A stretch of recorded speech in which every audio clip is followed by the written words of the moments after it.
Hi everyone. This video will talk about two extra concepts that will help you to understand the graph of inhibitors better. So the first concept is how the concentration of the inhibitor can affect the graph. So we zoom in. So as you can see, green color is the graph for those reactions that is not having any inhibitor. Blue color is the one that having the competitive inhibitor, and orange color is the one that having the non-competitive inhibitor. So if let's say I increase the competitive inhibitor, I increase the concentration of the competitive inhibitor of this reaction, then how the graph will be. So I will use the blue color line to indicate that.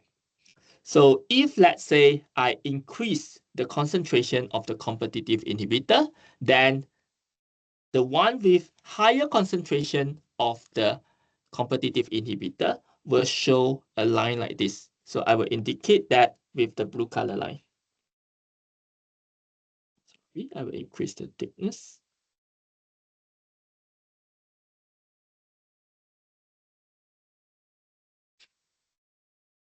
So you can see that these, when we increase the concentration of the competitive inhibitor, the reaction will still achieve the Vmax.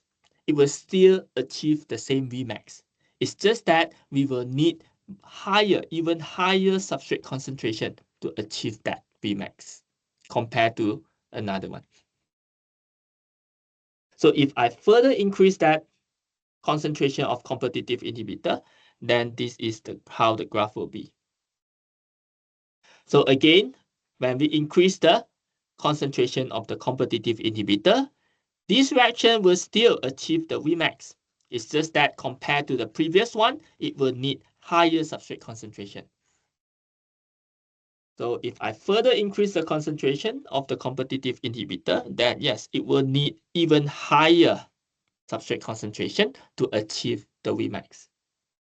So in other words, when we increase the concentration of the competitive inhibitor, we are actually increasing the Vmax of the reaction. We are actually increasing the Km of the reaction as well.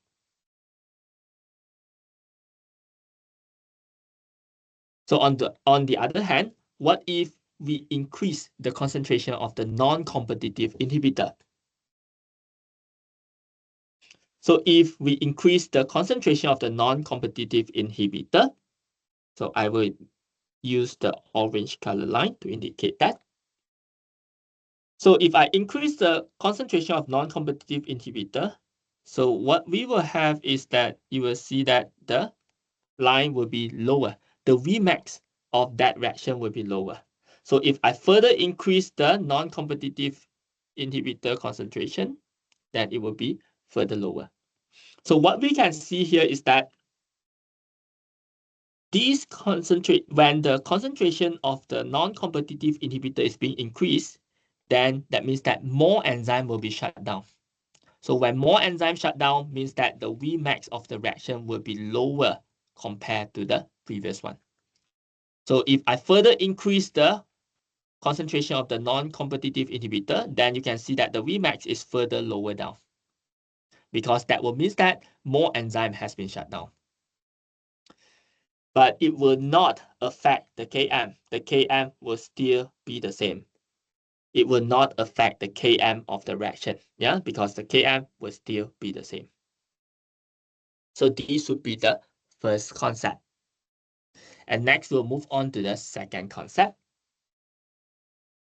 So second concept is lower Km means higher affinity of the enzyme towards the substrate. Means that the substrate is more likely to bind to their enzyme.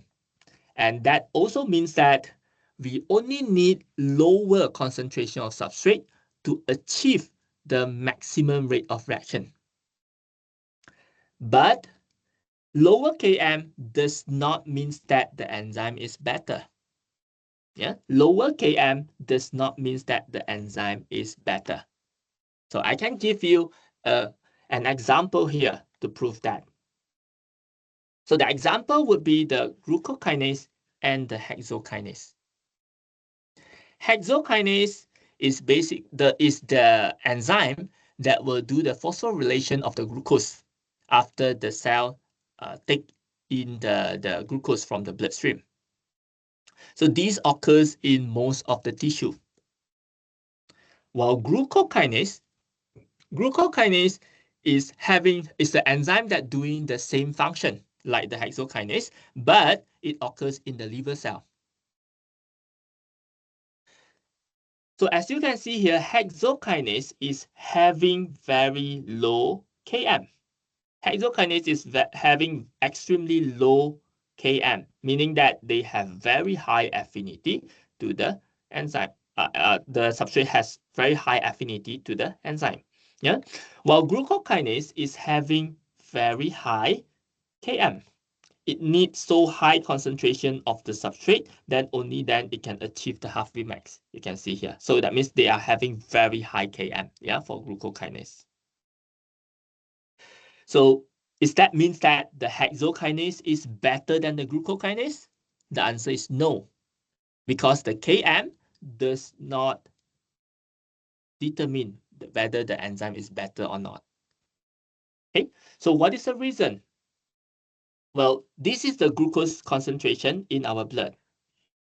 And this would be the concentration of the glucose when we are fasting. So the hexokinase is having very low Km, okay?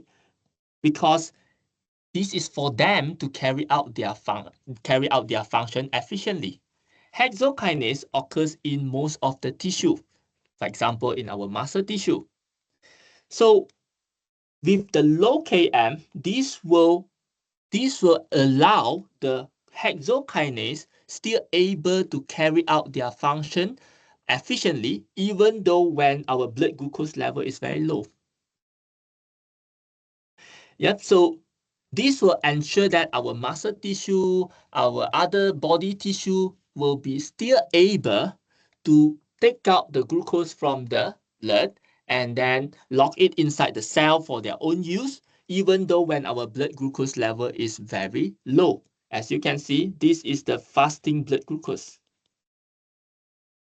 So when we are fasting, our blood glucose level is very low.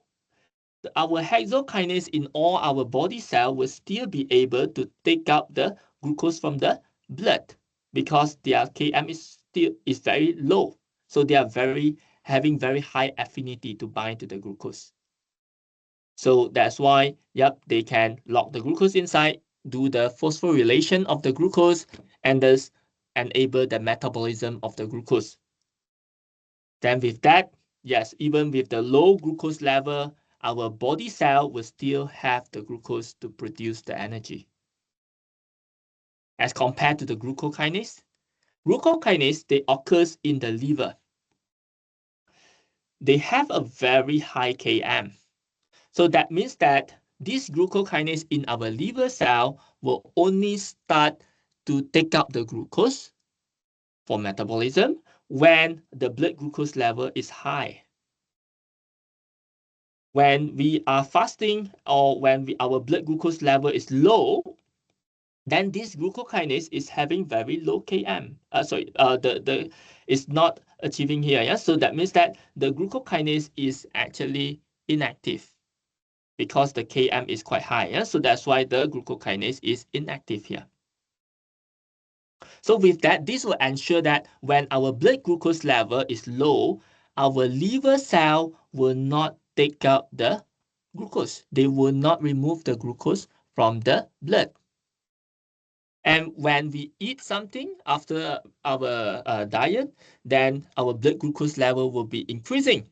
So when our blood glucose level is high, then it is time for our liver cell to take up the glucose for metabolism. So luckily, the glucokinase is having high Km. So that's why when our blood glucose level after eating it will be very high. So it will ensure that the glucokinase can work efficiently. It can work efficiently in order to take out the glucose from the blood and thus that do the metabolism of the glucose in the liver. So higher Km or lower Km does not mean that the hexokinase is better than glucokinase. No, it is just means that the hexokinase can still function efficiently when it is low blood glucose, while glucokinase can function when it is high blood glucose. So that is the key concept that you have to remember. The Km will not determine whether the enzyme is better or not.